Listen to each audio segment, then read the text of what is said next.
Hello YouTube, this is Asatsi 5 and well, first off, I haven't been getting sleep for the past 3 or 4 nights, and I don't expect that I'll be getting much sleep tonight as well, although I'm really tired. So I don't know why I felt the need to tell you that. I did have a weird dream last night when I got the little bit of sleep that I did get. I might tell you about that some other time. But that's not what this video is about. I wanted to explain something about my Kukri series video comparing the Nepalese Kukri versus the cold steel Kukri machete. I also threw in the Kukri or the cold steel Raha, which is a folding Kukri, a pocket knife. I think the only true folding Kukri. And also, in one of the videos, I threw in the Bagwell Gamble. But the main comparison was between the Himalayan Imports Kukris and the Cold Steel Kukri Machete. And Cliff Stamp pointed this out to me, and I completely agree with him. And my brother, without filming this, he sent me a photo, confirmed this. And I wanted to explain why I did what I did and how I kind of wish that I did things differently. Not that my test was horrible, but just I think it could have been better. As you know, with my cut test videos with the kukri, on the bamboo, I did a lot of, I want to call it limp wristing. Basically the weight of the knife and my arm and gravity. I was not swinging very hard with the kukris, and I was showing, the difference between the kukri machete and the kukri from Himalayan Imports. And my intention with this is to show off the capabilities of the blades themselves and try to remove the factor of me, the muscle. And that was my intention. And obviously, the Cold Steel Kukri machete is relatively thin, and I'm not going to call it razor sharp, but it's going to have little resistance, or least or less resistance. And the kukri from Himalayan Imports is really heavy and really thick. And at first I didn't see this as being unfair, because I was thinking, the kukri machete is really thin, so it's still, weight forward. But, if I put the same amount of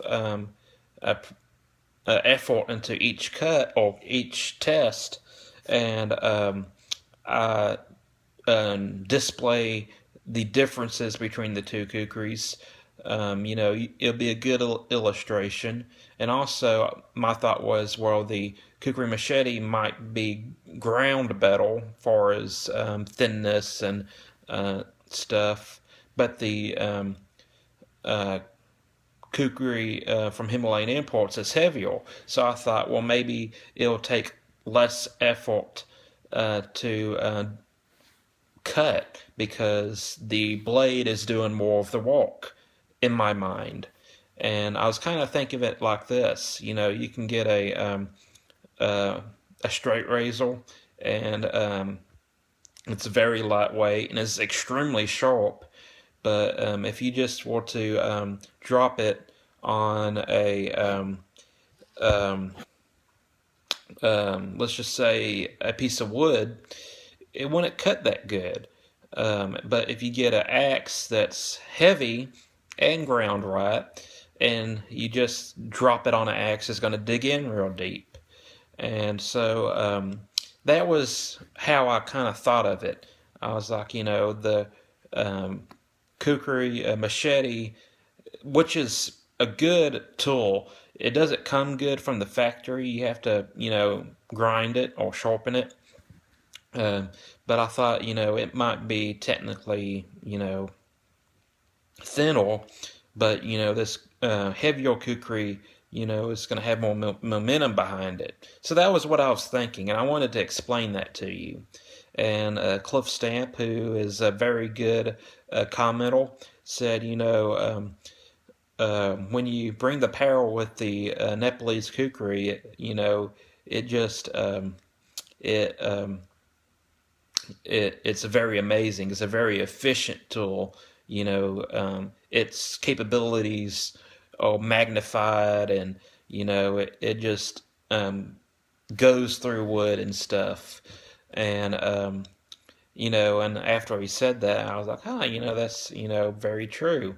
Um, you know, um, so I appreciated that comment. And then my brother, he posted a picture of this on Instagram. He chopped down a kind of a small tree. It's not like a sapling, but it was a decent sized tree, but it wasn't like a full grown tree or a big pine tree or oak tree. And he said, this Kukri just destroyed this tree within 2 minutes. And he was like, you would be very impressed. And of course, I wasn't chopping trees in my test video. It was bamboo. And I figured if I brought the barrel with both knives, that you might not be able to see what was really going on, because of both, I theorized, were going to chop through the bamboo very easily. Um, and I thought, well, if I limp wrist it, it might, considering the bamboo isn't like 5 inches around or anything, that we might be able to see more of the differences between the knife and how they cut. So, yeah, I don't think my tests are necessarily invalid, but I think I could have done it better. And if I find a tree that I need to get rid of, or I feel the need to um, cut down, and you know, um, not a lot of living things are on it, like boar's nest and stuff. I might try to film a video showing the real capabilities of the um, Nepalese kukri. So I thought I'd share this with you. You know, um, I try to be as honest with my reviews as possible, with my testing. Um, I try not to do ridiculous tests that are, um, unrealistic. Those some tests like from Nos 4 who batons through cinder blocks and um, what you call it, sheet metal. And those tests are very entertaining. They're very educational because you learn that some knives are can take a whole lot more abuse than others, and a whole lot more abuse than you think they should be able to attain. But they're not really realistic tests. Um, and I try to have practical tests, not that you're going to be chopping water bottles in the wilderness or anything like that. But I think it's a good benchmark. Um, and I think I'm starting to ramble now. I'm really tired. So I'm going to go ahead and end this video, and I hope y'all have a good night and, everything, and that you enjoyed this video.